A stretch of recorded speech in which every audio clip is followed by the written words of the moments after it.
오늘 영상 하나로 코인과 퓨처스 단타에 필요한 5가지를 한 번에 꿰어드리겠습니다.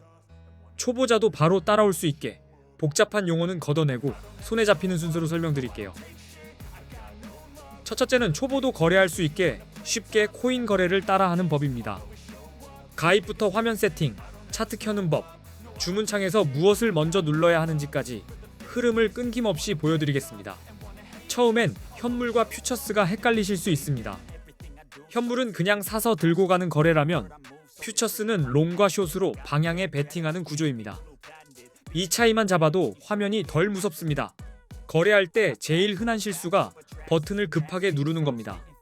그래서 주문 방식부터 감을 잡아야 합니다. 시장가와 지정가가 어떤 차이인지, 손절과 익절을 어디에 걸어두는지까지 자연스럽게 익히게 해드리겠습니다. 퓨처스 주문창에서는 포지션 크기와 레버리지 슬라이더가 먼저 보입니다. 이때 숫자를 키우는 재미보다 내 계좌가 버틸 범위를 먼저 계산하는 습관을 잡아야 초보 구간을 안정적으로 통과합니다.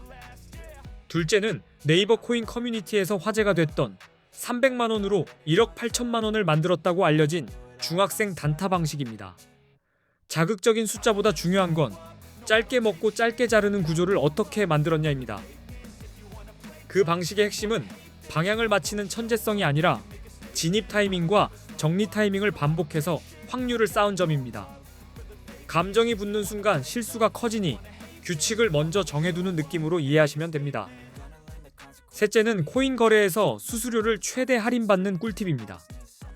단타는 한 번, 두 번이 아니라 누적이라서 수수료가 높은 환경에서는 실력이 좋아도 계좌가 천천히 말라갑니다.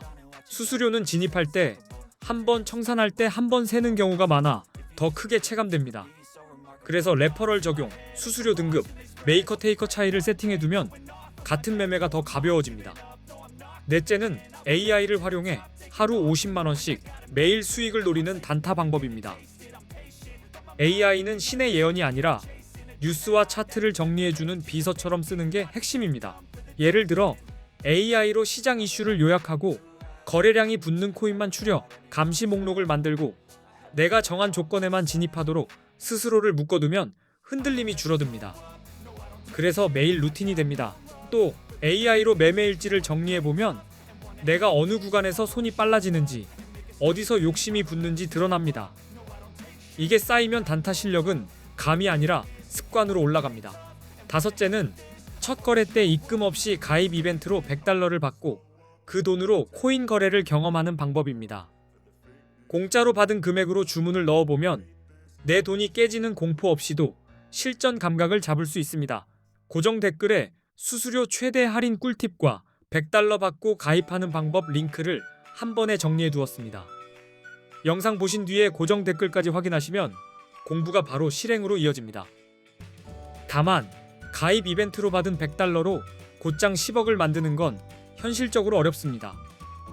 그래도 내 돈 입금 없이 거래를 공부할 수 있고 레버리지를 잘 써서 한번 성공하면 몇백만원까지도 노려볼 수는 있습니다. $100는 대박보다 연습에 어울립니다. 주문 넣고 손절 걸고 청산해보는 과정을 반복하면 실제 내 돈을 넣었을 때도 손이 덜 떨립니다. 이 연습 구간에서 중요한 건 매매하는 기분이 아니라 정리하는 습관입니다. 들어가기 전부터 손절과 청산 기준을 써두고 그 기준대로만 움직이는 연습을 반복하시면 됩니다. 이제 왜 코인에 투자해야 하는지 딱 숫자만으로 직관적으로 설명드리겠습니다.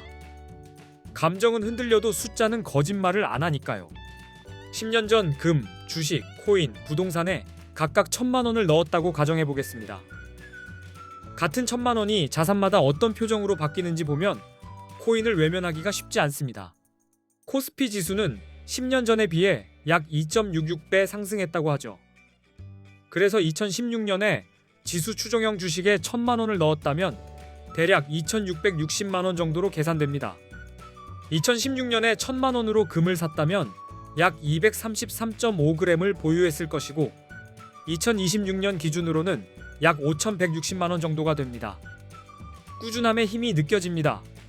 2016년에 서울 기준 아파트 가치 1,000만원어치를 들고 있었다면 2026년에 대략 2,400만원 정도로 평가할 수 있다는 계산도 나옵니다. 생각보다 속도가 느리게 느껴질 수도 있습니다. 그런데 2016년에 비트코인 1000만원어치를 샀다면 2026년에는 26억 원 이상이 되는 막대한 수익률이 나온다는 이야기까지 나옵니다. 비교 자체가 게임을 바꿔버립니다. 이 정도면 코인을 무작정 무시하기 어렵습니다. 바보가 아니라면 최소한 코인을 공부하고 투자 대상으로 검토해야 한다는 결론이 자연스럽게 생깁니다. 더 매력적인 건 구조입니다. 코인은 오를 때만 수익을 내는 판이 아니라 오를 것 같으면 롱으로 상승에 베팅하고 내릴 것 같으면 숏으로 하락에 베팅해 수익을 노릴 수 있습니다. 세금도 많은 분들이 따지는 포인트입니다. 수익이 나도 세금 부담이 없다고 느끼는 구간이 있어 그 점까지 고려하면 코인 거래가 투자처로 괜찮다고 말하는 분들이 생기는 겁니다. 그리고 해외 거래소에는 레버리지 기능이 있습니다. 국내 거래소에는 없거나 막혀 있는 경우가 많지만 해외는 레버리지가 기본 옵션처럼 붙어 있어 작은 돈을 크게 굴리는 느낌을 만들 수 있습니다. 레버리지는 수익도 키우지만 손실도 같이 커집니다. 그래서 배수는 많이가 아니라 맞게가 중요하고 소액일수록 오히려 더 냉정한 관리가 필요합니다. 예를 들어 50만 원으로 레버리지를 쓰면 수천만 원 규모까지도 베팅이 가능하다고들 말합니다. 30억 이상 굴리는 분들에겐 덜 필요하지만 소액 투자자에겐 레버리지가 엔진이자 가속 페달입니다. 그래서 코인 거래의 첫걸음이자 제일 중요한 건 좋은 거래소를 고르는 방법입니다.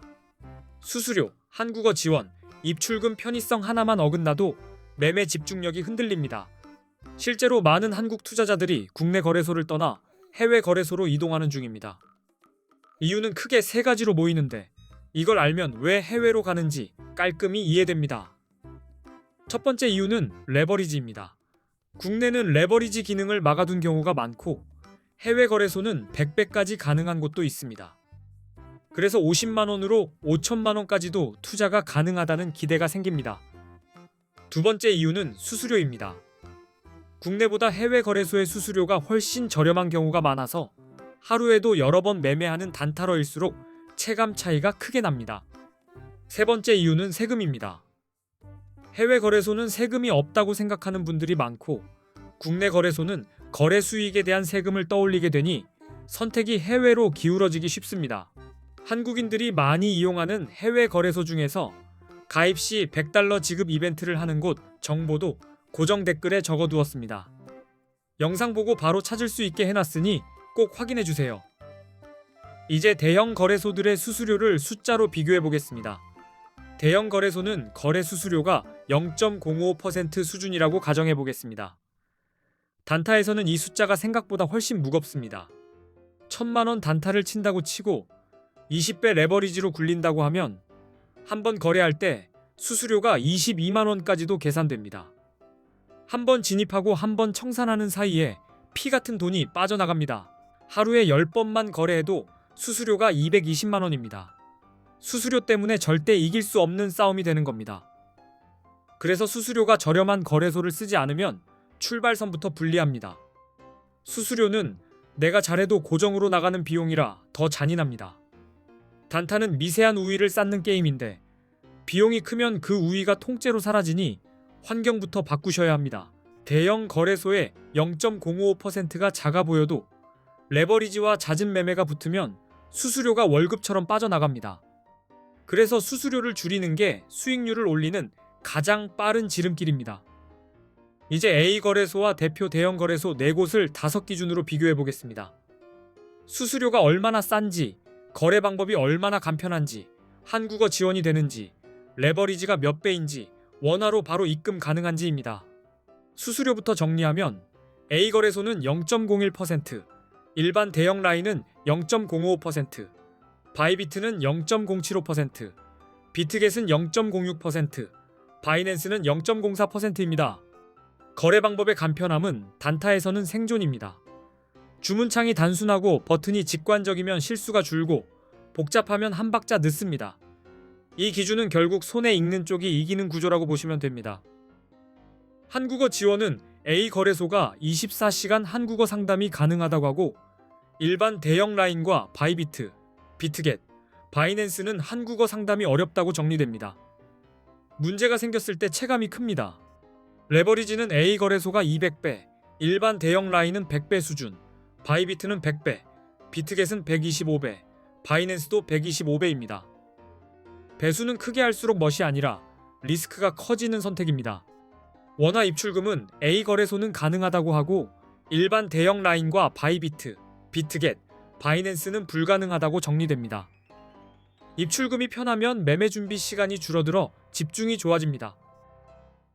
A 거래소가 어디인지 그리고 수수료 최대 할인 적용 방법은 고정 댓글에 정보를 적어두었습니다. 거래소 선택과 할인 세팅이 끝나야 같은 실력으로도 결과가 달라집니다. 이제 언제 롱을 잡고 언제 숏을 잡는지 설명드리겠습니다. 비트코인 같은 암호화폐는 변동성이 커서 진입 타이밍이 중요하고 롱은 상승의 베팅, 숏은 하락의 베팅이라고 이해하시면 됩니다. 롱 포지션은 가격이 오를 거라고 예상할 때 들어갑니다. 차트가 강한 상승 추세를 만들고 고점을 계속 높여가며 올라가는 흐름이 보이면 롱이 유리해질 수 있습니다. 기술적 분석에서는 50일 이동평균선이 150일 이동평균선을 돌파할 때 골든 크로스라고 부르며 강한 상승 신호로 해석합니다. 이 신호가 추세와 같이 나오면 롱 판단이 더 단단해집니다. 거래량도 같이 보셔야 합니다. 가격이 오르는데 거래량까지 늘면 시장 신뢰가 붙었다는 뜻이고 반대로 가격이 오르는데 거래량이 줄면 상승이 약해졌다는 신호일 수 있습니다. 뉴스 호재까지 겹치면 힘이 더 붙습니다. 숏 포지션은 가격이 떨어질 거라고 예상할 때 들어갑니다. 하락 추세에서 저점이 계속 낮아지는 패턴이 보이면 숏이 유리해질 수 있고 무리한 롱은 오히려 위험해집니다. 기술적 분석에서는 50일 이동평균선이 150일 이동평균선 아래로 내려갈 때 데드크로스라고 부르며 하락 신호로 해석할 수 있습니다. 추세가 꺾이는 구간에서 숏이 빛나는 경우가 많습니다. 부정적인 뉴스도 하락에 영향을 줍니다. 규제 강화, 해킹 사고, 주요 국가들의 규제 정책 강화 같은 소식이 나오면 심리가 얼어붙어 숏 쪽이 유리해지는 경우가 있습니다. 보조 지표로는 RSI, 맥디, 볼린저 밴드를 많이 씁니다. RSI가 70 이상이면 과매수로 보고 숏을 고민할 수 있고 30 이하이면 과매도로 보고 롱이 유리할 수 있습니다. 맥디와 볼린저 밴드는 변동성과 트렌드를 더 선명하게 보여줘서 롱과 숏을 잡는 판단을 보완해줍니다. 롱은 상승 추세와 긍정 신호를, 숏은 하락 추세와 부정 신호를 근거로 결정하셔야 합니다. 정리하면 골든 크로스, 데드 크로스, 거래량, 뉴스, 보조 지표를 따로 보지 말고 한 장면으로 엮어 판단하셔야 합니다. 근거가 겹칠수록 손이 흔들리지 않고 진입과 청산이 훨씬 단단해집니다. 오늘 내용이 단타에 도움이 됐다면 고정 댓글도 꼭 확인해 주세요. 수수료 할인 꿀팁과 $100 이벤트 정보까지 챙기면 같은 매매를 해도 조건이 달라집니다.